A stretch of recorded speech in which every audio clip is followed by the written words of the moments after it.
आप क्या अपेक्षा करते हैं? और ये लोग चाहते हैं कि समाज ऐसे ही रहे। ऐसे रहेगा तभी ना 9वां पास आदमी को अपना नेता मानेगा। बिहार में जो आदमी शर्ट के ऊपर गंजी पहन लिया उसी को हम और आप कहते हैं कि ये जमीनी नेता है, जिसको भाषा का ज्ञान नहीं है, जिसको विषय का ज्ञान नहीं है, उसी को हम और आप समझते हैं कि ये बिहार का सही नेता है। कोई आदमी पढ़ा लिखा समझदार सेंसिबल बात करने वाला आ जाए तो बिहार के लोग कहते हैं कि नहीं चलेगा यहाँ बिहार में। इसीलिए तो हम लोग की ये दुर्दशा है। भ्रष्टाचार कहाँ नहीं है देश में, नेता कहाँ झूठ नहीं बोल रहे हैं, लेकिन किसी राज्य में देश में ये स्थिति नहीं है, इतनी भयावह स्थिति नहीं है जितनी बिहार में।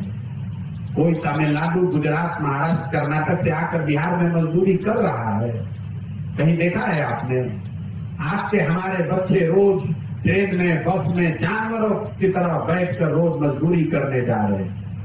हम लोग की ये दुर्दशा है और हम लोग जबरदस्ती जिसको कहते हैं मुंहजोरी कर रहे हैं कि हम बहुत अच्छे। आप अच्छे थे। आजादी के बाद बिहार देश के 4-5 सबसे अच्छे राज्यों में गिनती इसकी होती थी। आज आप 28वें नंबर पर हैं।